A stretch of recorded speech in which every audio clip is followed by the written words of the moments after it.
কিয়ামতের আগে একদল শয়তান বের হবে। কি বের হবে বলেন? শয়তান। এই শয়তানগুলো কারা? আওসাকাহা ফিল বাহর, সাগরের মাঝে যাদেরকে বন্দী করে রাখা হয়েছে। বন্দী করেছেন কে? আল্লাহর পয়গম্বর সুলাইমান ইবনে দাউদ আলাইহিস সালাতু ওয়াস সালাম। এই শয়তানগুলোকে সুলাইমান আলাইহিস সালাম সাগরের মাঝে বন্দী করে রেখেছেন এবং এই বর্ণনাটা মুসলিম শরীফে আরো শর্ট। আমি এই জামুল জাওয়ায়েদের মাঝে, মাজমাউল জাওয়ায়েদের মাঝে এই বর্ণনাটা আমি আনছি এখানে, বাড়তি বর্ণনা বুঝতে সুবিধার কারণে। তো এই শয়তানগুলো সব বের হবে। বের হয়ে কি করবে? ইউসাল্লুনা মাআকুম ফি মাসাজিদিকুম। এই শয়তানগুলো বের হয়ে আল্লাহর ওলি হয়ে যাইবে। তারা সবাই মিলে তোমাদের সাথে মসজিদে আইসা নামাজ পড়বে। এখন শয়তানে দেয় নামাজের ভিতরে ওয়াসওয়াসা। শয়তানে দেয় কি? ওয়াসওয়াসা। আচ্ছা, নামাজে যে শয়তানটা ওয়াসওয়াসা দেয় ওই শয়তানটার নাম কি জানেন? না, ওই শয়তানটার নাম হলো খিনজিব। মেশকাতে আছে, মেশকাতের হাসিয়ার ভিতরে এর নাম আছে। ওই শয়তানটার নাম কি? খিনজিব। খানুন জাবা, খিনজিব। এই শয়তানে এসে আল্লাহ রসুল বলছেন দুইজনের মাঝখানে দাঁড়ায়, দাঁড়াইয়া বলে উযকুর কাযা ওয়া কাযা লিমা লাম ইয়াযকুর। কয় আল্লাহর বান্দা, তুমি অমুক অমুক বিষয়টা মনে করো না কেন? তুমি এটা ভুলে গেলা কেন? ছোট কালে একটা কথা দেখবেন মনে পড়ে, এরকম হয় না নামাজে দাঁড়াইলে? এই শয়তানে এসে এটা মনে করাই দেয়। এখন সুলাইমান আলাইহিস সালাম এই শয়তানগুলোকে বেঁধে রাখছিলেন।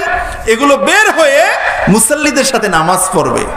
আল্লাহ, শয়তান যদি হয় নামাজি, তাহলে এই সমাজে কি আর শয়তানি থাকার কথা? কি বলেন, শয়তানি থাকার কথা? শয়তান আরো ভালো কাজ করে, দেখেন আরো কি করে। ওয়ায়াকরাউনা মাআল কুরআন, মাকুমুল কোরআন। ওই শয়তানটা এসে তোমাদের সাথে কোরআন শরীফও পড়বে। তা শয়তান এসে কোরআনও পড়ে, নামাজও পড়ে। তাই এই সমাজে আর খারাপ কাজটা কি করবে?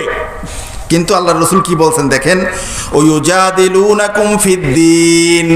তারা তোমাদের সাথে নামাজ পড়বে, তারা তোমাদের সাথে কোরআন তেলাওয়াত করবে ঠিক, কিন্তু তোমাদের সাথে দিন ইসলাম নিয়ে তারা ঝগড়া করবে। দিন ইসলাম নিয়ে কি করবে? ঝগড়া করবে। অন্য বর্ণনা এসেছে এমন এমন বর্ণনা তারা শোনাবে যেই বর্ণনা তোমরাও শোনো নাই, তোমার বাপেরাও শোনে নাই, তোমার দাদারাও শোনে নাই। ঠিক কিনা বলে? নতুন নতুন মাসালা, নতুন নতুন মাসালা সব। এটা নাই, ওটা বেদাত, ওটা বেদাত, ওটা বেদাত বলে সব শেষ। ঠিক কিনা বলেন বন্ধুরা আমার? এরপরে কি আল্লাহ রসুল সর্বশেষ কথায় তাদের পরিচয়টা দিয়েছেন, ওয়া ইন্নাহুম লাশায়াতিনু ফি সূরাতিল ইনসান। ও আমার উম্মতেরা, তোমরা জেনে রাখো, সাবধান থেকো, ওই মানুষগুলো মানুষ নয়, তারা মানুষের সূরতে শয়তান। মানুষের সূরতে কি? শয়তান। তারা এসে মানুষকে ধোঁকা দেয়। এটাকে বলা হয় নেক্সট সূরতে ধোঁকা। নেক্সট সূরাতে কি? ধোঁকা। আপনাকে আজকে চা খাওয়াইবে, কালকের আপনাকে এক জায়গায় ঘুরতে নিয়ে যাইবে, এরপরে একটা হাদিয়া দিবে, এরপর ওনার মনের কথাটা আপনাকে বলবে। আপনি তখন আর বন্ধু হিসাবে তার কথার বাহিরে যাইতে পারবেন না। আজীবন নামাজের পর দোয়া করছেন, এখন বন্ধুর কথা মতো দোয়া ছাড়িয়ে দিয়েছেন। আছে কি নাই বন্ধুরা? আছে কি নাই? আজীবন আমরা দেখছি আমাদের আত্মীয় স্বজন মুরাব্বিয়ানে কেরাম মারা গেলে 3 দিনে, 7 দিনে, 40 দিনে আমাদের দোয়া করায়। আছে কি নাই? এখন গোজায় গোজায় মাসালা দেয়, এটা বেদাত, এটা হারাম, এটা জায়েজ নাই। আছে কি নাই?